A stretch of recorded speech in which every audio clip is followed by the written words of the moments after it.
자, 오늘 우리에게 주신 하나님 말씀 요한복음 2장 1절로부터 함께 우리 은혜를 나눌 텐데, 오늘 말씀 잘 들으시고 이 말씀을 통해서 하나님이 주시는 음성을 들으시는 밤이 되시길 바랍니다.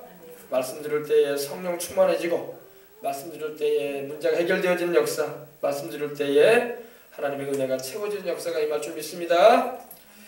자, 요한복음 2장 1절부터 함께 은혜 나누시겠습니다. 사흘 때 되던 날 갈릴리 가나에 혼례가 있어 예수의 어머니도 거기 계시고 예수와 그 제자들이 청하를 받았더니 포도주가 떨어진지라 예수의 어머니가 예수에게 이르되 저들에게 포도주가 없다 하니 예수께서 이르시되 여자여 나와 무슨 상관이 있나이까 내 때가 아직 이르지 아니하였나이다. 그의 어머니가 하인들에게 이르되 너희에게 무슨 말씀을 하시든지 그대로 하라 하니라. 거기에 유대인의 정절의 집을 따라 그 세통 늙은 돌 항아리 6이 놓였는지라. 예수께서 그들에게 이르시되 항아리에 물을 채우라 하신즉 아귀까지 채우니 이제는 떠서 연회장에게 갖다 주라 하심에 갖다 주었더니 연회장은 물로 된 포도주를 맛보고도 어디서 났는지 알지 못하되 물동은 하인들은 알더라. 연회장이 신랑을 불러 말하되 사람마다 먼저 포도주를 내고 취한 후에 낮은 것을 내거늘 그대는 지금까지 포도주를 부었다 하니라. 함께 하시겠습니다. 예수께서 이 첫 표적을 갈릴리 가나에서 행하여 그의 영광을 나타내심에 제자들이 그를 믿으니라. 아멘. 자, 우리 예수님께서 이제 첫 번째 표적을 나타내시는 장면에 대해서 우리가 함께 나눔으로 은혜를 오늘 이 시간에 함께 받고 기도하도록 하겠습니다. 이 사흘째 되던 날 갈릴리 가나에 혼례가 있었다고 말씀을 합니다. 우리 주님께서 활동하셨던 그 지역이 갈릴리는 바로 바닷가예요. 바닷가. 우리 여수처럼 바다가 있고 해변이 있고 또 고깃배들이 날마다 오가는 그 큰 호수입니다. 호수인데 바다처럼 커요. 거기를 다녀온 어느 제가 목사님의 말을 들어보니까 저 화양면에 저기 장등 해수욕장 있는 그쪽 바다와 비슷하다고 하더라고요.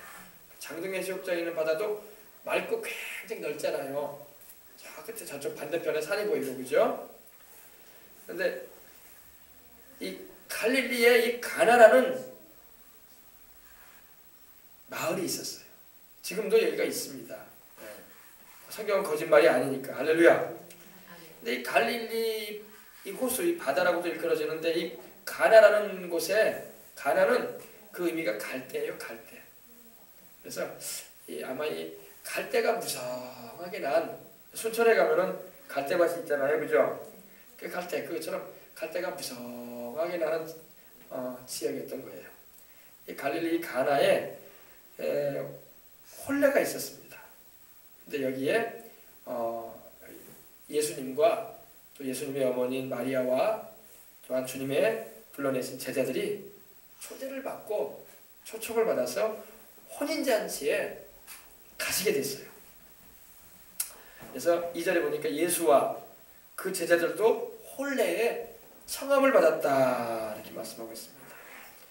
이 전통적인 유대 나라의 혼례 예식은요 일주일 정도 합니다. 일주일. 그래서 여러분 우리 예수님이 다시 오실 때에 공중 혼인잔치 한다고 했죠. 휴거가 돼서 공중 혼인잔치를 우리가 저 하늘에 올라가서 하게 되는데 7년간 한다고 성경에 예언되어 있습니다. 7년. 주님과의 혼인잔치, 교회와 주님이 혼인잔치를 하게 되는데 7년의 혼인잔치예요. 근데 유대 나라에는요 7일 동안의 혼인잔치를 했어요. 다 이게 의미가 있는 거예요. 그래서 창세기 9장 29장 27절을 보면은 야곱이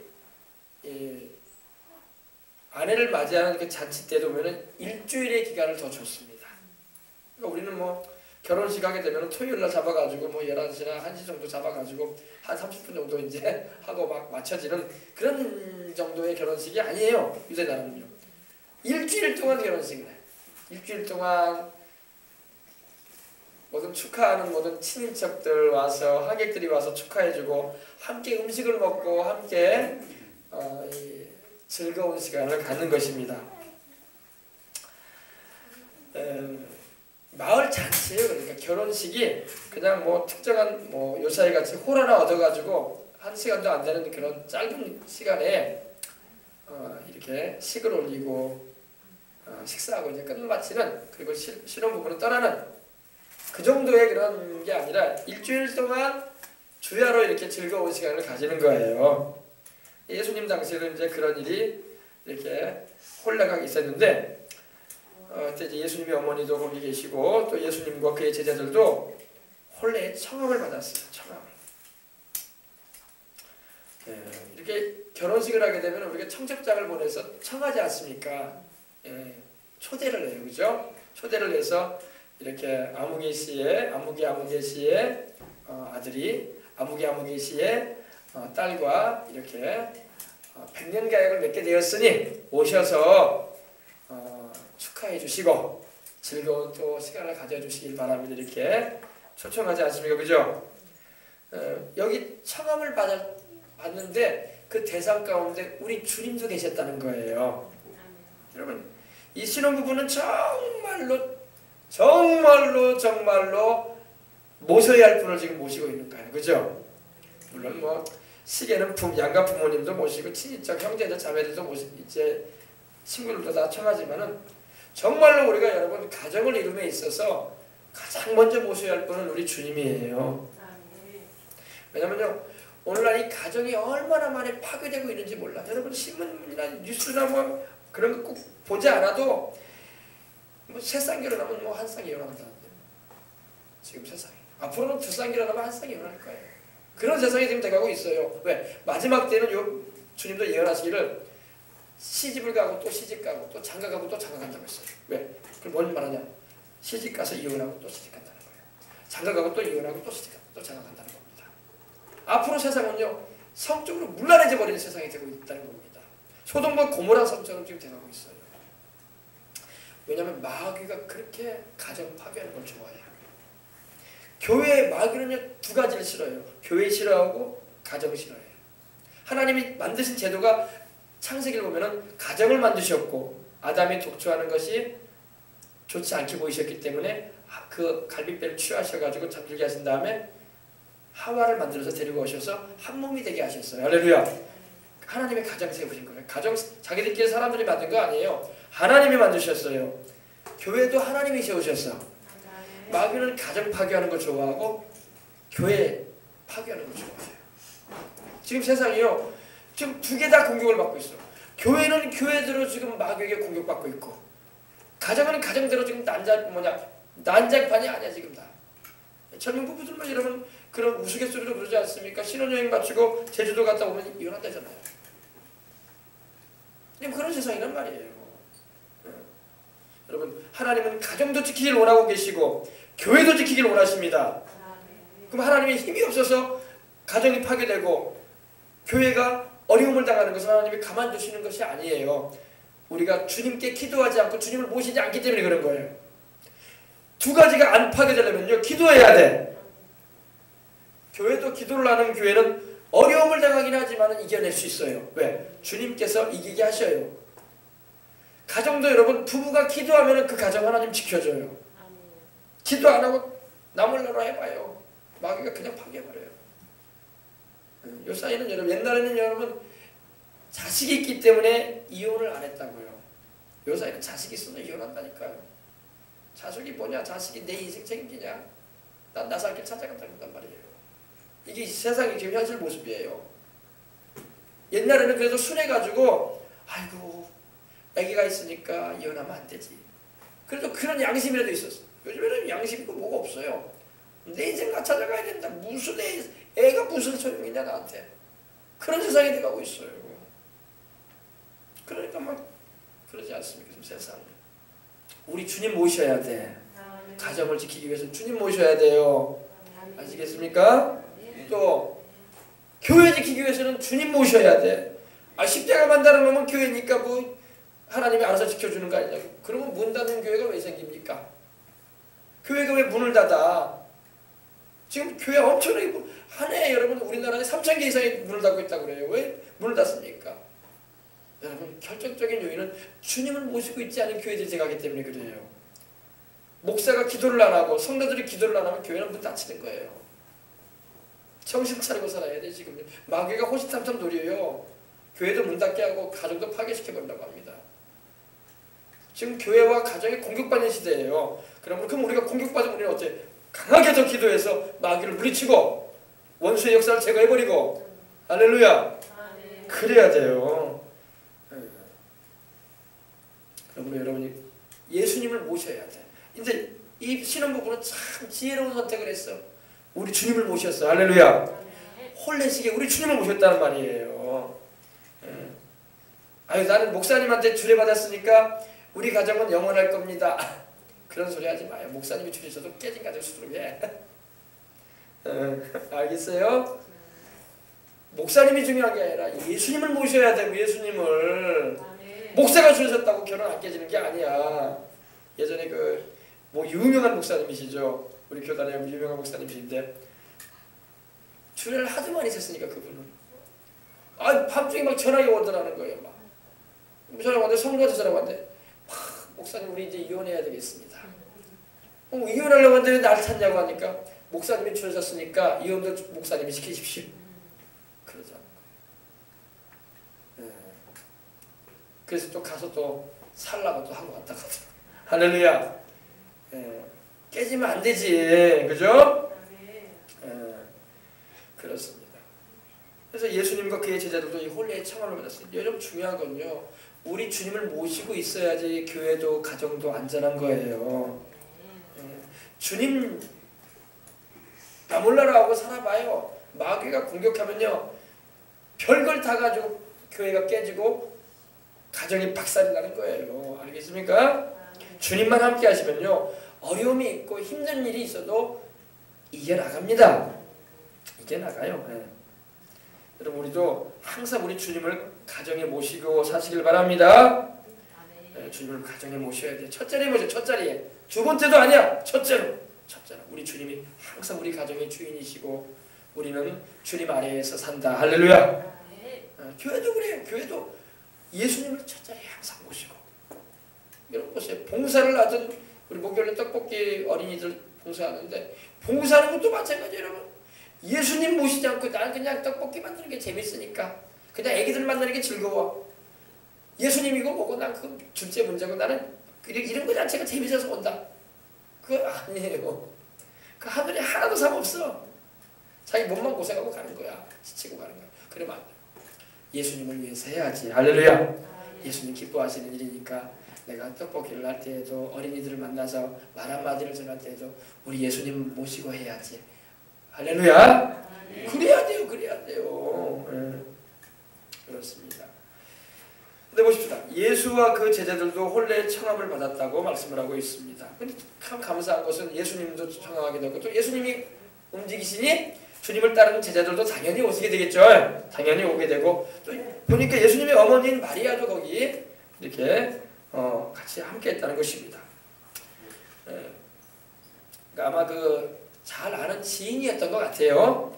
근데 3절에 보니까 포도주가 떨어졌어요. 포도주가. 어머니, 그때 요즘에도 결혼식장에는요 맛있는 음료가 있으면 참 좋아요, 그죠?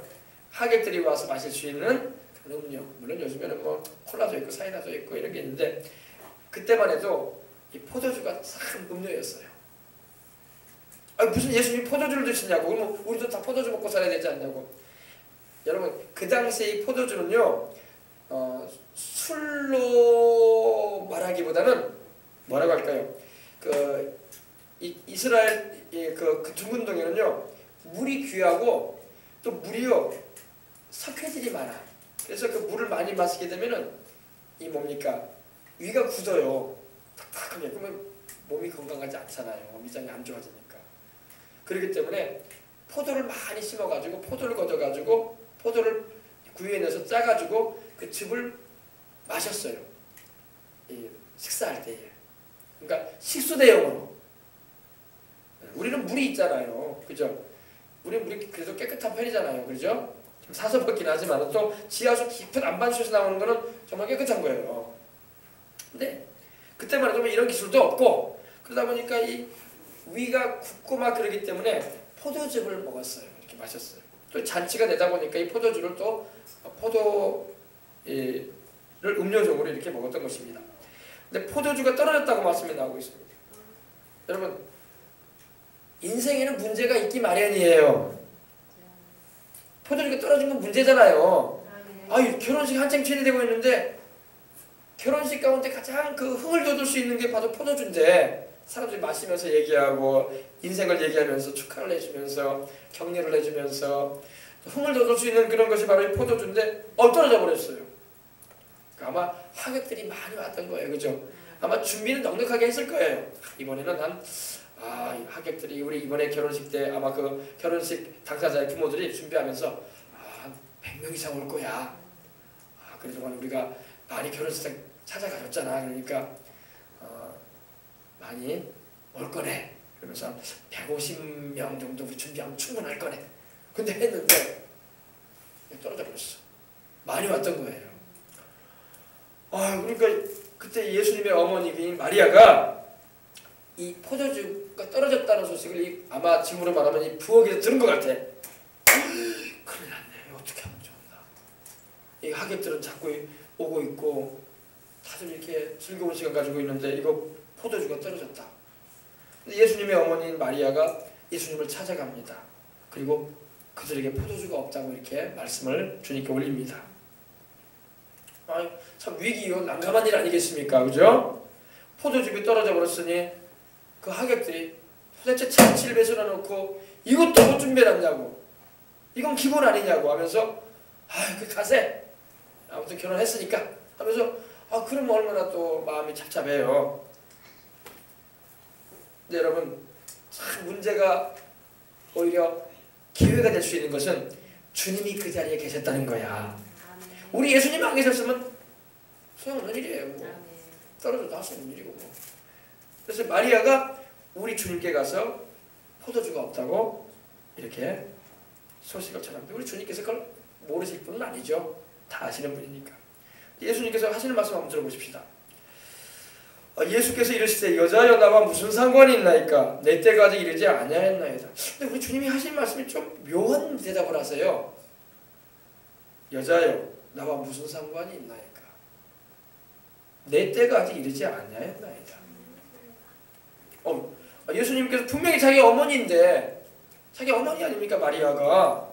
근데 예수님께서 여자여, 우리로 말하면 여인이여 이렇게 말하면 여인이여, 쉽게 말하면 여인이여 이렇게 어머니라는 표현을 안 쓰세요.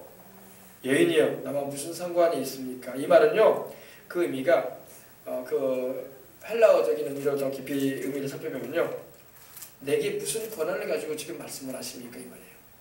여인이여 당신이 내게 무슨 권한을 가지고 말합니까? 참 대답 들어보면 참 이게 무슨 말인가 이렇게 좀 우리가 좀 그러지 않습니까? 그죠? 근데 여러분 이걸 잘 알아야 돼요. 예수님은 하나님이세요. 믿으시면 아멘 하십시다. 그죠? 태초에 말씀이 계시니라 이 말씀이 하나님과 함께 계셨으니 말씀 곧 하나님이시니라. 그가 태초에 하나님과 함께 하셨고 만물이 그러므로 매어 지음바 되었다고 하셨죠? 그래서 예수님이 하나님으로서 말씀하시는 거예요. 그래서 예수님은요 이 말씀을 또 언제 하시냐면요 요한복음 19장을 보면요 십자가에 달리셔가지고도 그 말씀을 하세요. 여자여 여인이여 보십시오 아들이니이다 이러셨어요. 할렐루야. 무슨 말이냐면요 지금 여러분 이 마리아를 예수님과 동격으로 여기거나 예수님보다 더 높이 추앙하려는 그런 일들이 벌어지고 있어요. 이거 주님이 딱 끊으신 거예요. 벌써 처음부터. 그러지 못하죠. 그래서 어머니라는 표현을 안 하신 거예요. 아시겠습니까? 만약에 예수님께서 여기서요 네 어머니 제가 잘 알았습니다. 제가 이 문제 해결하겠습니다. 만약에 이렇게 대답하셨다고 합시다. 그러면 여러분 오늘날 예수님 믿는 우리 모든 사람들이 뭐라고 할까요? 문제가 생기면은 마리아한테 기도를 해야 되는구나. 마리아한테 기도하면 마리아가 예수님한테 말씀하시면 응답이 되나 봐. 여기 그러잖아. 이렇게 나간단 말이에요. 아시겠습니까? 주님이 그거 딱 끊으신 거예요. 처음부터. 당신은 하나님이기 때문에. 비록 마리아의 몸을 빌려가지고 그 자궁을 빌리셔가지고 세상에 오시긴 하셨지만은 주님 자신은 마리아를 창조하신 하나님이십니다. 마리아도 다윗의 자손 아니에요. 마리아도 아담의 혈통 아닙니까? 그죠? 당연히 예수님은 하나님이신데 마리아의 조상인 다윗이 섬기고 아브라함이 섬긴 분이 바로 예수님인데 왜 예수님은 영원전부터 계신 하나님의 아들이요 하나님 자신이기 때문입니다. 예수님께서 대답을 처음에 들을 때는 우리가 이해가 안 되는 대답인데 의미를 우리가 깊이 알게 되면요 바로 그 의미예요. 나와 무슨 상관이 있나이까 내 때가 아직 이르지 아니하였습니다. 이게 사실 말하면 쉽게 말하면 이런 말씀이에요. 나한테 무슨 권한이 있으십니까? 내가 알아서 할 것입니다. 이거예요. 아시겠어요? 이거는요 우리 주님이 하나님으로서 말씀하시는 거예요. 나에게 무슨 권한이 있으십니까? 내가 때가 되면 알아서 할 일입니다. 이 말이에요. 내가 할 것입니다. 그냥 주님만이 할 수 있는 일이죠.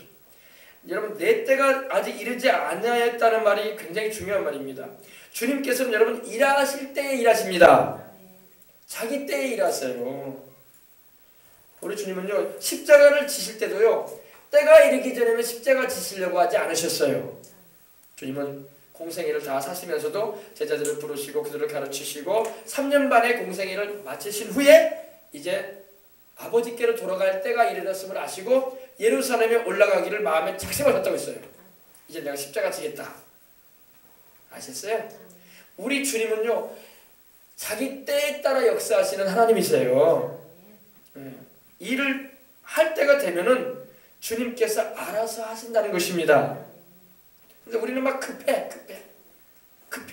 급해가지고 빨리 내가 원하는 대로 되게 주시옵소서 하고 막 기도하는데 주님께서 기다려라 아직 때가 안 됐다 그러신단 말이에요. 우리 자녀들이 초등학교 다니고 이제 중학교 다니는데 말이야 이번에 나온 소렌토 신형 SV 승합차나 사줘요. 지금 사줘야 돼요. 그러면 뭐라고 했습니까? 아직 때가 되지 않았다. 내가 네가 다 커서 학교 다 졸업하고 직장 생활하면 그때 사주마. 할렐루야. 면허증도 없고 너는 아직 운전할 시기도 아니다. 그죠? 그럼 주님은 때를 따라 역사하신다는 걸 믿으시기 바랍니다. 주님의 재림하실 때도 마찬가지예요. 우리는 우리 주님 오신다고 했는데 언제 오시는 거예요? 하면서 고민하고 때로는 생각도 해볼 수가 있습니다. 주님이 때가 되면 오실 거예요. 주님은 거짓말은 안 하시니까. 할렐루야. 주님의 때가 이릅니다. 주님의 때가 가깝습니다. 그 때가. 할렐루야. 그래서 주님께서 내 때가 아직 이르지 아니하였나이다 이랬어요. 그러니까 예수님의 어머니 마리아가 또 참 지혜로운 여인이었어요. 더 이상 주님께 구하지 않습니다. 그의 어머니가 하인들에게 이르되 너희에게 무슨 말씀을 하시든지 그대로 하라. 여기서 이제 하인들은 바로 이제 혼인식을 돕는 이들을 말하는 거예요. 거들어주는 이들이죠. 혼인식에는 여러분 돕는 이들이 많아요. 그죠? 사진으로 돕고 또 여러 가지 음식 준비로 돕고 또 드레스로 들어주는 일로 돕고 그죠? 들러리로 돕고 그죠? 맞아요. 그죠? 꽃장식으로 돕기도 하고. 근데 여기서도 이제 돕는 이들이 있었어요. 바로 이제 음식 준비하고 나눠주는 일을 하는 이들이었겠죠. 그 하인들에게 이르되 너희에게 무슨 말씀을 하시든지 그대로 하라. 이제 마리아는 주님께서 하신 말씀을 듣고 주님이 알아서 하신다고 하니 이제 분명히 무엇을 지시하실 텐데 그 하인들에게 너희에게 예수님이 무슨 말씀을 하시든지 너희는 그대로 하도록 해라. 이렇게 말을 해줍니다. 순종하라는 말이죠. 할렐루야. 여러분 보세요. 너희가 무슨 말씀이라고 했어요. 말씀. 무슨 말씀을 하시든지. 여러분 하나님의 말씀을 우리가 들어야 돼요. 할렐루야.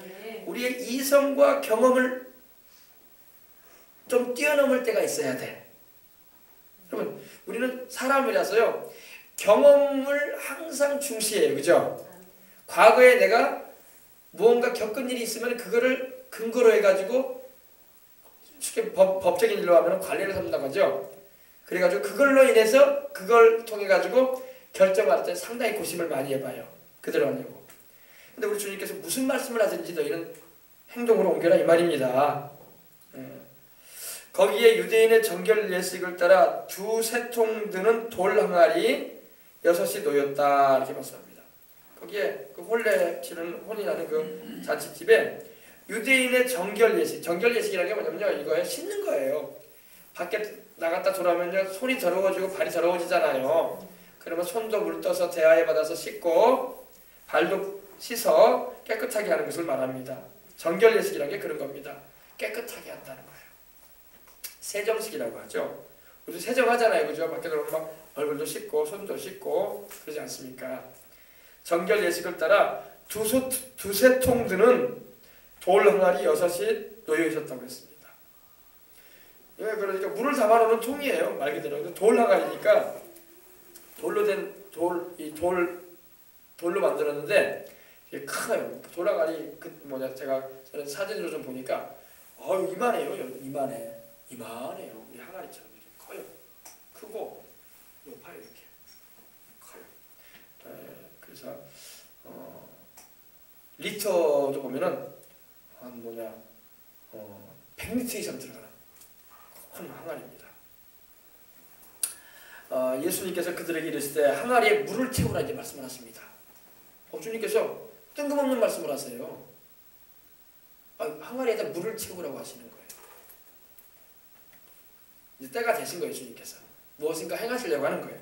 항아리에 물을 채우라 하신즉 그 아귀까지, 아귀는 꼭대기를 말하거든요. 그 입구까지 다 채운 것입니다. 이제 넘칠 정도로 채운 거예요. 그 의미가 가득하게 채웠다는 겁니다. 참 문제가 여러분 일어날 때에 우리 주님을 찾고 기도하십시다. 그럼 주님이 무언가 말씀하셔. 그리고 무언가 주님께서 말씀을 통해서 지시하시고 성령으로 지시할 때가 있습니다. 그걸 우리가 잘 캐치해가지고 살아가야 돼요. 그럼 하나님의 역사가 나타나는 거예요. 이건 우리의 이성과 경험으로 알 수 없는 일이야. 그때그때 하나님이 하시는 방식이 다르니까. 그래서 이 사람들이 참 마리아가 말한 대로 순종을 잘해. 물어볼 거 아닙니까? 왜 물을 채워야 됩니까? 이 도랑아리에 물 왜 채워야 됩니까? 그랬을 거 아닙니까? 보통 사람 같으면. 근데 그런 질문에 따른 말도 없어. 그냥 물 채우라니까 물 채우고 있어 지금. 예수께서 그들에게 이르시되 항아리에 물을 채우라 하신즉 아귀까지 채우니 이제는 떠서 연회장에게 갖다 주라 하시며 갖다 주었다고 말씀을 하고 있습니다. 뜬금없는 말씀을 또 하세요. 이 물 채우니까 이제 떠가지고 저 연회장에 사람들이 마시는 그 현장에 갖다 줘라, 마시도록. 세상에 물 갖다 주라는 거예요. 그러니 하인들이 얼마나 아리송했었겠습니까? 맹물을 갖다 주라고 하네. 포도주가 없으면 없다고 말을 하지. 자꾸 이 맹물 갖다 주면 입안에 잔치집 난장판이 될 텐데. 대접할 게 없어서 맹물을 주냐고, 이게 뭐냐고 막 여기 결혼식 주관자들 오라고. 그래서 막 그럴 거 아닙니까? 아우성이 날 거 아닙니까? 이제 떠서 연회장에게 갖다 주라고 하시면 갖다 줍니다. 이 연회장은 뭐냐면요, 이 결혼식을 배설한 모든 일에 있어서 주관하는 사람을 말합니다. 모든 일의 총책임자예요. 잔치의 총책임자. 이 연회장은 그래서 연회장이 먼저 그 물을 맛봅니다. 연회장은 물로 된 포도주를 맛봅니다. 분명히 물이거든요. 근데 포도주가 돼버립니다. 할렐루야. 이것이 기적이에요. 이것이 기적이에요. 물로 된 포도주입니다. 우리 주님께서 기적을 행하신 거예요. 그리고 어디서 났는지 알지 못하되 물동원 하인들은 알더라. 하인들은 알지. 예수님께서 물을 돌항아리 6에 아구까지 채우라고 해서 채웠고 그것도 가지고 연회장에게 갖다 주라고 해서 갖다 줬다는 거 본인들은 알아요. 본인들도 의아해하면서 갖다 줬어요. 근데 물로 된 포도주였다는 것입니다. 근데 이 연회장이 하는 말 들어봅시다. 말하되 사람마다 먼저 좋은 포도주를 내고 취한 후에 낮은 것을 내거늘 그대는 지금까지 좋은 포도주를 두었도다 아니라. 먼저 좋은 포도주를 내었다. 여러분 잔치를 배설할 때요, 처음부터 좋은 것을 사람들에게 준다는 거예요. 포도주를 마시게 할 때에. 그리고 흥건히 취하잖아요. 취하면은 이제 좀 질이 떨어지는 포도주, 맛과 향도 떨어지고 마시기에 좀 약간 덜한 포도주를 주었다는 것입니다.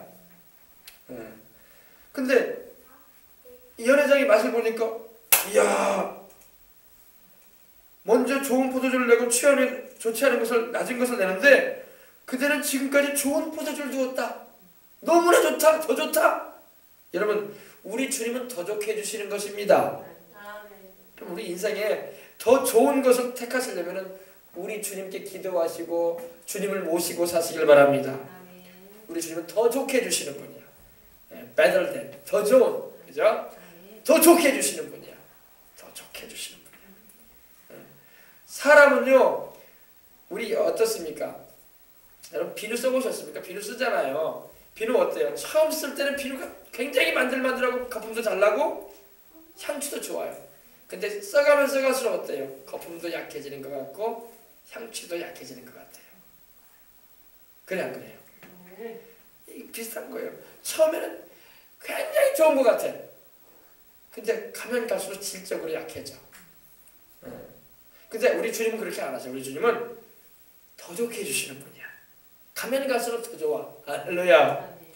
여러분, 예수를 믿는 것도 그래요. 우리 신앙생활하는 것도 그렇대요. 처음에 예수님을 믿을 때보다 믿을수록 더 좋아지는 거야. 할렐루야. 더 좋은 거예요. 처음에는 구원받는 경험을 했는데 그 다음에는 이제 질병도 고침받아, 성령도 충만히 받아, 하나님이 내리시는 하늘의 평안함과 기쁨도 경험해. 그리고 사고나 위험으로부터 지켜주는 천사들이 지켜주는 것도 경험해. 죽음이 와도 천국에 가. 할렐루야. 더 좋아지는 거, 더 좋아지는 거예요. 여러분, 예수님 믿는 것은요, 이걸 잊지 마세요. 더 좋아지는 거야. 세상 것은요, 아무리 새 것을 사도요, 낡아지고 닳아져 없어져요. 후질후질해져요. 후질후질해져요. 우리 주님은 그렇지 않습니다. 우리 주님을 믿는 것은요, 더 좋아져. 할렐루야. 더 좋아지는 거예요. 세상은 처음에는 좋은 걸 내주는 것 같아요, 우리에게. 그러나 끝이 대부분 안 좋아요. 안 좋아. 마귀가 그렇게 하거든요. 마귀가요, 세상 사람들을 지옥으로 끌어가려고 처음에 믿기는 굉장히 좋아 보이는 거 던져줘요. 일단 믿기에 걸리면은 끝나. 인생, 세상 말로 표현이 좀 그런지 모르겠지만 망쳐지는 거예요. 마귀는 그렇게 역사해요. 그러나 우리 주님은 우리를 가면 갈수록 더 좋게 해주시는 주님이신 것을 믿으시기 바랍니다. 이번에 모 여연예인이 세상을 떠나셨잖아요. 그죠? 유명한 싱어송라이터, 그죠? 유명한 분이 세상을 떠났는데 참 젊은 나이에 인생을 마쳤어요. 그죠? 한참 더 살아야 할 인생인데 참 예수님을 모르고 세상을 떠난 것 같더라고요. 그러니까 세상 노래만 잔뜩 부르고 사람들에게, 세상 사람에게 여운만 남기고 떠났어요. 많은 사람 슬퍼하고 그러는데 저는 사람의 죽음을 슬퍼하기 전에 그 사람 영혼의 상태를 참 나는 애석하게 생각을 합니다. 육신의 삶은 누구나 다 죽어요. 좀 일찍 갔을 뿐이야. 그 양반은 조금 일찍 갔어, 다른 사람보다. 보통 사람들에도 60, 70이라도 사는데 그것도 못 살고 갔으니까. 그죠? 이거 죽는 거야. 뭐 누가 다 한 번은 죽는 것은 하나님이, 우리 이번에 김우신 박사님 얘기한 것처럼 하나님이 디자인해 놨다고요. 근데 그 영혼이 그 사람의 영혼이 예수님을 믿거나 주님의 영광을 구하지 아니한 채 세상을 떠났다는 것은, 그리고 결과적으로 영생을 얻지 못했다는 것은 너무나 안타까웠고 너무나 애석한 일이 아닐 수가 없는 거라고 생각을 합니다. 왜냐하면 실제로 천국이 있기 때문입니다. 실제로 지옥이 있기 때문에 그래요. 그래서 주를 믿는 사람은 이러한 정치인이든 경제인이든 재벌이든 연예인이든 스포츠인이든 다 사람은 세상을 떠나지만은 그들이 예수를 믿지 않고 영생을 얻지 못한 채 세상을 떠났다면 너무나 마음이 애석할 수밖에 없는 거예요. 너무나 애석한 거예요. 육신의 죽음이야 뭐 다 죽는 거기 때문에 그렇게 뭐 특별히 애석하거나 그런 걸 좀 못 느낄 있을 수도 있어요. 그러나 영혼은 안 그래요. 영혼은 너무나 안타까운 거예요. 그래서 저도 그런 사경을 그렇게 의식을 얻지 못하고 있다는 소식을 듣고 참 더 많이 기도를 해줬으면 좋았을 거다 이런 생각을 해봤어요. 안 됐다. 물론 내가 직접 가서 전도하거나 우리가 또 그러지 못하지만 여러분 못했지만 기도라도 우리는 해줘야 할 줄 믿습니다. 영혼은 귀하기 때문에. 참 문신을 해도 어떻게 또 배문신을 이렇게 양쪽으로 했는지 참 안타깝더라고요. 그죠? 예수님을 모르니까 그러지. 예수님을 알았으면은 문신도 안 하고 주님을 찬양하는 참 예배하는 사람 되어서 섬기다가 천국 갔을 텐데 그죠? 아쉽다 싶어요. 아쉽습니다. 그래서 우리가 세상의 사람들을 우리가 볼 때에 세상 떠나는 이들을 볼 때에 참 기도를 많이 해야 된다. 그들 영혼을 위해서 기도해야 된다. 이런 마음을 우리가 가지십시다. 그래서 먼저 좋은 포도주를 내고 취한 후에 낮은 것을 내거늘 그대는 지금까지 좋은 포도주를 두었도다 하니라. 예수께서 이 첫 표적을 갈릴리 가나에서 행하여 여러분 오늘날도 주님은 기적을 행하시는 하나님이신 걸 믿으시기 바랍니다. 오늘날도 우리 주님은 기적을 행하세요. 기적을. 우리 주님은요 기적을 행하시는 하나님, 미라클, 기적을 행하시는 하나님이에요. 우리가 하나님의 말씀을 붙잡고 저런 마음으로 하나님의 뜻을 구하면요 하나님이 이러한 기적도 행해 주시는 것입니다. 왜냐하면 기적을 행하심을 통해서 하나님이 당신이 살아계신다는 걸 우리에게 나타내 주시는 거예요. 하나님이 살아계시니까 기적을 행하시는 거지. 안 그렇습니까? 예수께서 이 첫 표적을 갈릴리 가나에서 행하여 갈대라는 그 의미를 가지고 있는 이 가나 마을 곳에서 행하셔서 그의 영광을 나타내셨다고 했어요. 여러분 우리 주님께서 기적을 행하시면요 그 영광이 나타나는 거예요. 기적과 변화를 통해서 사람이 할 수 없는 일을 행하심을 통해서 세상에 줄 수 없는 최고의 기쁨과 경이로움을 우리에게 나타내시는 것입니다. 이것이 주님의 영광을 나타내시는 거예요. 그의 영광을 나타내심에 제자들이 그를 믿으니라. 아멘. 여러분 사람은요 끝이 좋아야 돼. 끝이. 그래 안 그래요? 예수를 믿고 하나님의 자녀가 되고 천국을 가게 되면요 끝이 좋은 거야. 나사로가 인생의 끝이 좋았어요? 부자가 인생의 끝이 좋았어요? 나사로가 인생의 끝이 좋았지. 나사로는 천국 낙원에 아브라함의 품에 안겨지는 고통도 눈물도 병도 사탄의 역사도 없고 재앙도 화도 없는 사고도 없는 영원한 생명을 얻어 아브라함의 품에 안겨지는 그런 영생의 복을 얻었지 않습니까? 부자는 세상에서 호화로에 연락하며 누릴 것 다 누리면서 인생을 즐겼지만 그 영혼은 음부 지옥 불꽃 가운데 떨어져서 고통당하면서 세상에 남아있는 자기 형제 다섯을 전도해달라고 외치지 않았습니까? 그죠? 물 한 방울 손가락에 나사로를 보내가지고 찍어가지고 내 혀 좀 서늘하게 해달라고. 내가 이 불꽃 중에서 고민하고 괴로워한다고. 그러지 않았습니까? 누가 인생의 끝이 좋았어요? 우리 세상에서 볼 때는 나사로가 비참하고 인생이 참 망쳐진 인생이라고 생각했을지 몰라요. 그러나 나사로가 인생의 끝이 좋았던 거예요.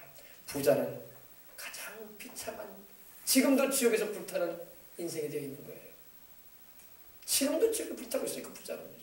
우리 주님께서 말씀하신 사람들은요 주님께서 거짓말하시는 분이 아니거든.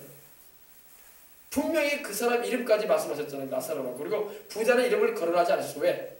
주님께서 생명책에다 기록해서 안 하신 영혼이었기 때문에. 그래서 주님께서 그 사람 이름도 언급하지 않으십니다. 그냥 부자라고만 말씀하셨어요. 그러나 나사로는 이름까지도 정확하게 주님께서 말씀하시며 그가 영생에 들어간 것을 말씀하신 걸 믿으시기 바랍니다. 예수님 믿지 않고 영생 얻지 않은 사람의 이름은 주님의 생명책에 기록이 되지 않습니다. 영원히 사라지는 인생이 되고 말아요. 사라진다고 해서 없어지는 게 아니라 그 운명이 영원한 형벌의 현장에서 영혼을 보내고 말아요. 그러니까 여러분 우리가 그럼 나사로처럼 가난하고 병들어야 되냐? 그 말이 아닙니다. 우리 주님의 뜻은 우리가 아브라함처럼 기왕이면 우리가 아브라함처럼 하나님의 뜻을 이루기 위하여 쓰임 받고 또 주님이 복을 주시면 복을 받아서 주의 복음 전하고 주의 뜻을 이루는 일에 사용받고 또 하나님의 은혜 누리고 살다가 천국까지 가면 되는 거예요. 그렇습니다. 끝이 좋아야 돼요, 여러분. 여러분 영화를 봐도 어때요? 해피엔딩으로 끝나면 참 보기 참 좋잖아요. 제가 그제 드라마를 어제 드라마를 옛날에 했던 그 국민 TV에서 TV 문학관을 하더라고요. TV 문학관. 근데 제가 어릴 때 정도 만들어진 것 같더라고요. 한 30년 가까이 된. 근데 그 내용이 그래요. 마지막이 좀 슬프더라고. 해피엔딩이 아니더라고. TV 문학관 내용을 보니까. 여러분, 그러면 좀 씁쓸하잖아요. 주인공이 살아있긴 하는데 또 주인공과 관계되어지는 가까운 사람들이 죽더라고요. 이게 참 씁쓸하다. 물론 영화는 아니지만은 여운이 그렇게 남더라고요. 인생이란 게 이렇게 맞춰진다. 근데 영화든 드라마든요, 사람이 죽는 걸로 끝나는 것으로 맞춰지는 것 같은데 그렇지 않아요. 영혼은 죽는 걸로 끝나지 않습니다. 근데 사람들은 마귀가 그걸 아예 가려버려요. 영혼에 대해서는 전혀 생각을 못하게 만듭니다. 마귀는요. 영화를 봐도 영혼에 대해서는 생각이 없게 만들어요. 그냥 싸우다가 죽어서 끝났다. 주인공만 살아남았다. 또 그냥 큰 전쟁이 나가지고 많은 사람이 죽었다. 그리고 끝났다. 주인공 살았다. 이런 정도로 이걸만 남게 하지 그 사람들의 영혼이 어떻게 됐을까? 이거에 대해서는 전혀 생각하지 못하게 만듭니다. 마귀는요. 이거는 하나님만이 말씀하세요. 그리고 우리 주를 믿는 이들만 이것을 전하는 거예요. 죽음으로 끝나지 않는다는 거. 근데 드라마든 뭐든 병으로 죽든 사고로 죽든 막 사람이 죽어가는 모습을 보면서 막 죽었구나 끝났구나 이렇게만 우리는 생각하는데 그게 아니에요. 그 영혼의 문제도 우리는 들어가야 돼요. 영혼이 더 중요해요. 육신이 죽는 것보다 영혼이 지옥불에 던져져서 고통당하는 거 생각해보세요. 끔찍한 일이에요. 그리고 여러분 끝이 좋아야 돼요. 끝이. 할렐루야. 예수님을 믿고 죄를 회개하고 예수님을 믿고 영생을 얻은 사람은 끝이 좋다. 끝이 좋다. 끝이. 그지 않아요, 여러분. 마지막이 좋아야지 좋은 거지. 아무리 과정이 좋고 처음이 좋으면 뭐 할 거야. 마지막이 영원한 형벌로 떨어져 버리고 소망이 없는 곳으로 가면 뭐가 좋아. 그건 비참한 거예요. 그래 안 그래요? 끝이 좋아야 돼. 끝이. 천국에서 주님과 함께 영원히 복락 가운데 살아가는 거. 그 끝이 좋은 거예요. 끝이 좋은 거예요. 우리는 그래서 예수님 믿는 거예요. 그래서 예수님 믿는 거예요. 예수님 믿으면 하나님 복 줘가지고 잘 살게 한다더라. 예수님 믿으면 하나님 병 고쳐준다더라. 예수님 믿으면 막 인생이 즐겁고 하나님께서 함께 해주셔가지고 평안하다더라. 이거는 둘째 문제야. 이거는 보너스야, 보너스. 알겠습니까? 천국이 왔다예요. 진짜예요. 천국. 주님과 함께 영원히 살게 되는 그 천국. 그곳에 간다는 것을 우리는 반드시 알고 예수님을 잘 믿어야 할 줄 믿습니다. 그래요. 그렇습니다.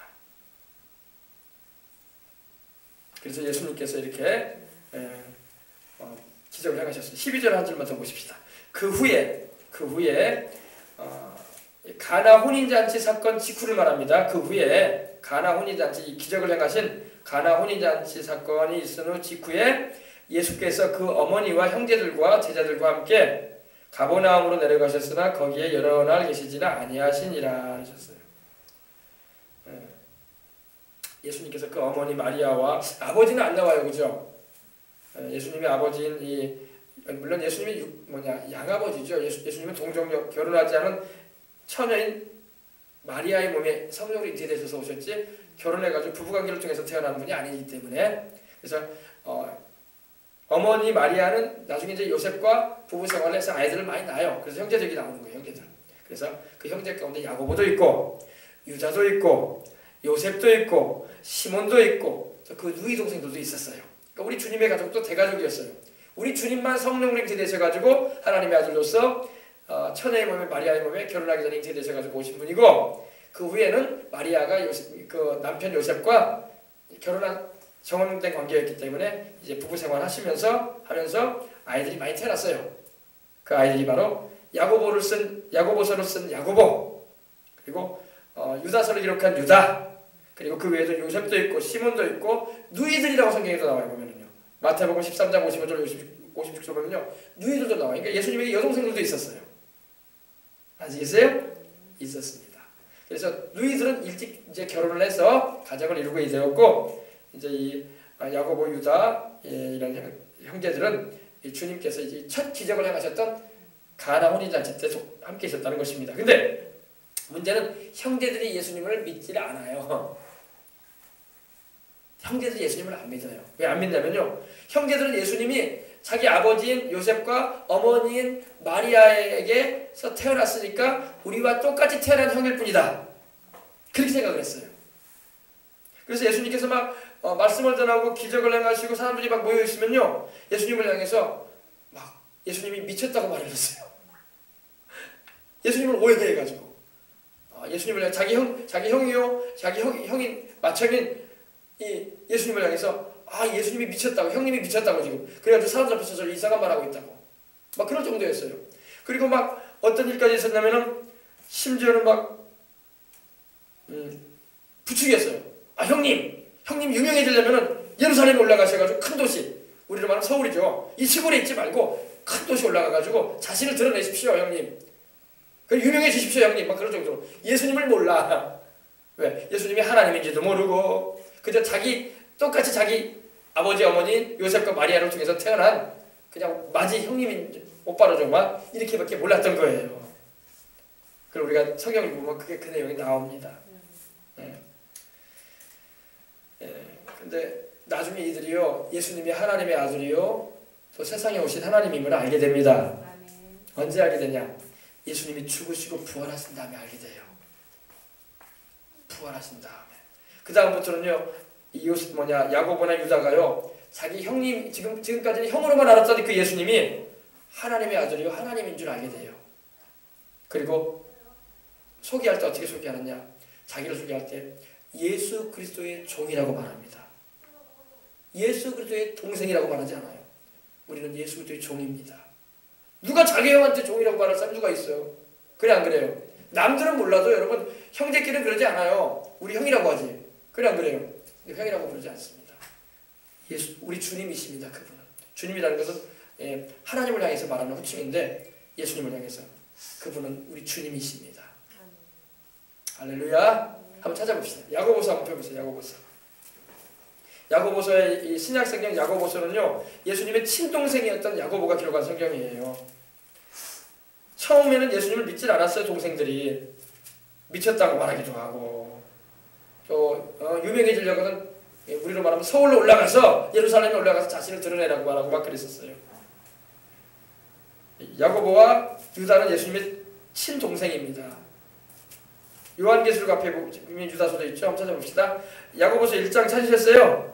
370면에 있죠. 하나님과 주 예수 그리스도의 종 야고보라고 했어요. 그죠? 종이라고 표현을 합니다. 그리고 2장에도 보세요. 내 형제들아 영광의 주 곧 우리 주 예수 그리스도라고 말하고 있어요. 그죠? 자기 형이라고 말하지 않습니다. 그 전에는 몰라가지고 자기 형으로 말하고 형 앞에 따라다녔었어요. 유다서도 보십시오. 유다서는 397면에 있습니다. 유다도 바로 야고보의 동생이면서 예수님의 친동생이에요. 근데 어떻게 알아보십시다. 우리 예수님을 향해서 어떻게 부르나 보십시다. 예수 그리스도의 종이요 야고보의 형제인 유다는, 그러죠? 보세요. 예수 그리스도의 종이고 야고보의 형제라고 했어요. 야고보는 자기하고 형제니까. 그러나 예수님도 자기 형제인 줄 알았는데 알고 보니까 주님이셨어. 그래서 자기를 종이라고 말합니다. 종. 여기서 말하는 종은요, 둘로스라는 말인데 노예라는 말이에요. 노예. 나는 주님의 종이다. 그리고 17절도 보세요. 사랑하는 자들아 너희는 우리 주 예수 그리스도의, 이렇게 보세요. 우리 주라고 합니다. 야고보가 유다가 예수님을 향해서 형이라고 부르지 않습니다. 그전에는 형이라고 불렀어요. 믿지도 않았고 주님이라고. 아시겠습니까? 그러니까 여러분 우리가 이걸 성경을 통해서 알고 우리 주님은 확실히 하나님의 아들이시구나. 그리고 확실히 하늘과 땅의 주인님이시구나. 알아야 할 줄 믿습니다. 아버지 요셉이 안 나오는 것은 아버지 요셉은 일찍 세상을 하나님께서 뜨게 하셔서 또 누이들이 여기서 안 나오는 것은 누이들은 나사렛에서 시집가고 이미 가정을 이루었기 때문에 함께 움직일 수가 없었던 거예요. 그러나 형들은 남자 형제들은 같이 움직일 수 있었다는 것입니다. 그래서 제자들과 함께 가버나움에 들어가셨는데 거기에 여러 날 계시지 않으셨다고 말씀을 하고 있습니다. 이 예수님이 활동하셨던 동네 이름이요 가버나움이 나오고 또 여러 동네들이 나오는데 그 가운데 또 이 나사렛이 또 있어요. 나사렛은 우리 주님께서 자라나신 동네예요. 자라나신 동네. 태어나신 데는 베들레헴이고 베들레헴에서 태어나셔서 나사렛에서 자라나셨어요. 그래서 예수님이 베들레헴 출생이라는 걸 사람들은 몰랐어요. 그리고 근데 나사렛에서 태어나서 자라나온 나사렛 출신의 사람이라고밖에 생각을 안 했어요. 그래서 우리가 볼 때 항상 성경에 나올 때 나사렛 예수라고 하지 않습니까? 나사렛 예수라고 하거든요. 우리 주님은 베들레헴 출생이 있을 때 왜? 다윗의 자손으로서 다윗의 왕통을 이어받는 바로 오실 메시아가 태어날 곳이 바로 베들레헴이에요. 우리 주님이 베들레헴에서 태어나셨어요. 근데 보십시다. 이 나사렛은요 예수님을 향해서 마음을 안 엽니다. 불신을 해요. 여러분 나중에 이제 나오지만 그래서 예수님께서 고향 땅에 가서는 기적을 많이 안 해갔어요. 왜 안 하셨냐면 믿지 아니하기 때문에. 여러분 오늘도 여러분 믿지 않은 자에게는 주님께서 기적을 행할 근거가 없는 거예요. 그래서 여러분 믿음을 가지시기 바랍니다. 병든 자는 병 고쳐줄 수 있는 주님을 향한 믿음을 가지세요. 문제가 있으면 그 문제를 해결해 주시는 주님에 대한 전능하신 주님에 대한 믿음을 가지세요. 이 믿음을 가지고 나가는 자에게 주님이 능력을 나타내시는 거예요. 믿지도 않고 마음이 열려지지도 않고 의심만 꽉 들었던 사람에게 무슨 주님의 능력을 나타내시겠어. 사람도 그래요 여러분. 자기를 불신하고 있는 사람들은 특방에 가면요 그 사람들이 자기를 신뢰하지 않기 때문에 그들에게 뭘 말할 수가 없어. 무슨 말을 해도 믿지 않으려고 하기 때문에. 그럴 것 같아요? 안 그럴 것 같아요? 여러분이 장사를 한다고 하십시다. 근데 물건을 여러분이 정직하게 진실하게 설명을 해주면서 팔려고 하는데 사람들이 불신이 꽉 들어차서 의심하고 그래서 말을 해도 믿질 않아. 그럼 물건 하나도 못 파는 거야. 그러나 어느 다른 사람들한테 가가지고 물건에 대해서 설명을 하니까 어린애기처럼 잘 들어. 그리고 그러냐고 그게 좋은 거냐고 마음을 열고 사는 사람이 생기면 많이 팔죠. 그래 안 그래? 예수님을 향한 믿음도 그래요. 마음의 의심과 불신앙이 꽉 들어찬 사람은 주님의 기적을 경험할 수가 없어. 교회를 다녀도 주님의 능력을 경험할 수가 없어. 그러나 마음을 열고 주님의 말씀을 받아들이고 믿으려고 하고 순종하려고 하는 자에게 주님의 능력을 나타내시는 거예요. 병든 자도 그래요. 병든 자도 주님께서요 많은 병든 자가 있는 곳에 가셨는데 특별히 나사렛에 가서 고향 땅에 가서 말씀을 전하는데 사람들이 믿질 않아. 그러니까 주님께서 다른 데서는 기적을 엄청나게 행하셨어요. 막 병든 자 다 낫게버리고 고통걸린 자 다 치료해버리고 귀인 다 찾아버리시고 막 그러셨는데 거기 가서는 믿질 않아 사람들이 막 예수님을. 예수님께서 능력을 행할 수가 없는 거야. 그러니까 소수의 몇 사람만 안수해가지고 손 얹어가지고 고쳐줄 뿐 능력을 나타내지 못하셔요. 주님께서 능력이 없어서 못 나타내는 게 아니라 믿질 않으니까. 그래서 우리 주님께서 그 말씀하면 믿지 아니하는 것을 이상하게 보셨다고 했어요. 우리 주님께서 왜 믿지 않을까 이 사람들이 나를 그런 말도 한 것은 그 나사렛 사람들은 우리 주님께서 목수의 아들 정도로밖에 여기지 않았거든. 그냥 우리와 함께 동네에서 같이 자란 목수 요셉의 아들이다. 그 형제들도 여기 있지 않느냐. 야고보도 우리하고 있고 그 누이들은 우리와 결혼해가지고 살고 있지 않느냐. 무슨 큰 인물이라고 우리 똑같이 목수 생활 해놓고 이렇게 하고 주님께서 하나님의 아들이고 구주라는 것을 마음의 문을 열고 믿질 않아. 그러니까 주님이 능력을 나타내지 못하시는 거예요. 근데 여러분이 여기 나오는 가버나움 있죠. 가버나움은요 주님을 향해서 마음의 문을 활짝 열어가지고 주님께서 어마어마하게 능력을 많이 나타내셨어요. 성경 이제 보면은요. 여러분 열린 마음을 가지고 주님을 찾고 기도하는 자에게 주님은 역사하십니다. 마음의 문밑장을 딱 채워버리고 주님을 의심해 보세요. 주님의 능력, 기적, 역사, 응답 하나도 걱정을 못해. 주님이 막 강제적으로 막 몇 사람 집어넣어주려고 그렇게 하지 않은 이상에는 주님이 역사를 안 하시는 거예요. 그러니까 분위기를 여러분 잘 타야 돼요. 분위기를. 어떤 교회는요, 어떤 이 기독교 교회는요 이런 것도 있어요. 과거에는 하나님이 기적을 많이 행하셨대. 과거에나 이 성령을 받고 방언도 말하고 병든 자가 낫는 거지. 지금은 하나님 그렇게 역사 안 하시고 말씀으로만 주님이 오늘 역사하시는 시대라고 이렇게 말하는 분들도 있습니다. 그런 교회는 치료가 안 나타나. 왜? 목사님과 성도들이 이미 마음의 문을 닫아버렸어. 지금 이 시대에는 주님이 역사 안 하신다. 지금 이 시대에는 말씀만 듣고 그냥 겨우 구원이나 받고 천국 가는 거지. 무슨 하나님이 병을 고치냐? 무슨 뭐 성경에 나오는 뭐 그런 은사가 있냐? 이렇게 말하는 것도 있어요. 네, 여러분 그런 분위기가 되면요 주님이 역사할 만한 틈을 제공을 안 해주는 거야. 그러나 마음의 문을 활짝 열고 히브리서 13장 8절처럼 예수 그리스도는 어제나 오늘이나 영원토록 동일하시니라. 어제나 오늘이나 영원히 동일하신 살아계신 그 주님, 과거에도 치료하시고 지금도 치료하시고, 과거에도 성령을 주시고 지금도 성령 주시고, 과거에도 방언 말하게 하시고 지금도 방언 말하게 하시고, 동일하신 그 주님을 마음의 문을 열고 기도하고 주님을 찾는 자에게 하나님은 지금도 강력하게 역사하신다는 것입니다. 그래서 여러분이 잘 알아두시면 돼요. 나사렛처럼 마음의 문을 닫아버리면 안 돼요. 주님을 향해서 마음의 문을 열어야 돼요. 구원도 그러지 않습니까? 주님의 말씀을 아무리 전해줘도 마음의 문을 닫아버리는 사람들에게는 구원이 임하지 않아. 천국 가는 축복이 임하지 않아. 그러나 마음의 문을 열고 주님을 받아들이는 자에게는 영생하고 천국 가는 거야. 그죠? 그래서 여러분 이렇게 마음의 문을 열고 여러분의 마음이 심령이 오픈되어졌어요. 이렇게 주님 앞에 나올 수 있었다는 거, 주님을 영접할 수 있었다는 거, 하나님의 은혜인 줄 믿습니다. 그 후에 예수께서 그의 어머니와 형제들과, 분명히 형제들이라고 나옵니다. 형제들과 제자들과 함께, 사촌 형제들이 아닙니다. 친형제들이에요. 그 어머니와 형제들과 제자들과 함께 가버나움으로 내려가셨으나 거기에 여러 날 계시지는 아니었습니다. 이제 할 일이 있으시니까 주님께서 이제 6월절이 가까웠기 때문에 그 다음 절에 보면은 이제 예루살렘에 올라가셔야 되기 때문에 오래 계시지는 않으셨다 이 말입니다. 그러면 여러분 우리가 이 말씀을 보게 되면은 여러분 포도주와 물은 어떤 특징이 다릅니까? 포도주는 여러분 어때요? 색깔이 이뻐요, 그죠? 색깔이 붉으스름해가지고 이쁘지 않습니까? 우리 성찬 때 포도주 마시잖아요, 그죠? 포도주가 숙성이 또 잘 되면요 참 향이 좋아. 포도주 특유의 그 향이 있어요. 포도향이요, 그죠? 그리고 어때요? 먹으면은 달아요, 그죠? 맛이 나요, 맛이 나. 근데 물은 어때요? 물은 색깔도 없고 맛도 없고 향도 없어요. 그냥 마시는 거예요, 우리가 식수로, 그죠?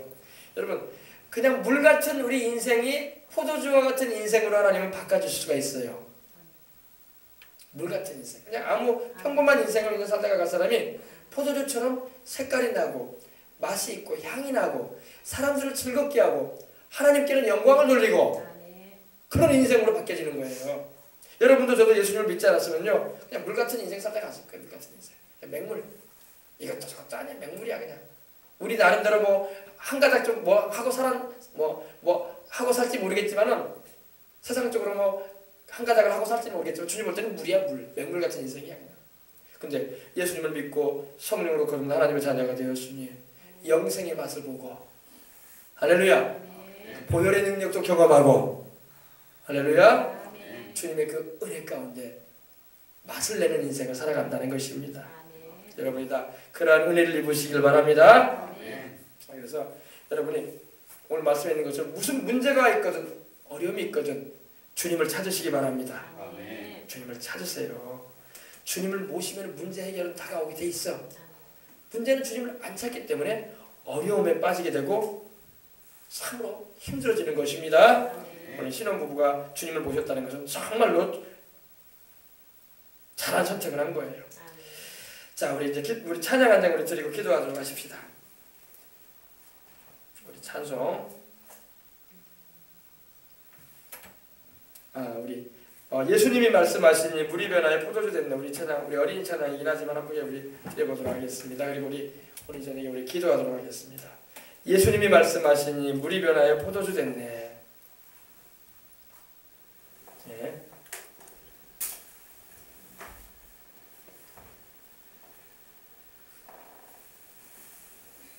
예수님이 말씀하시니 우리 가사 생각하시면서 함께 찬양하시겠습니다.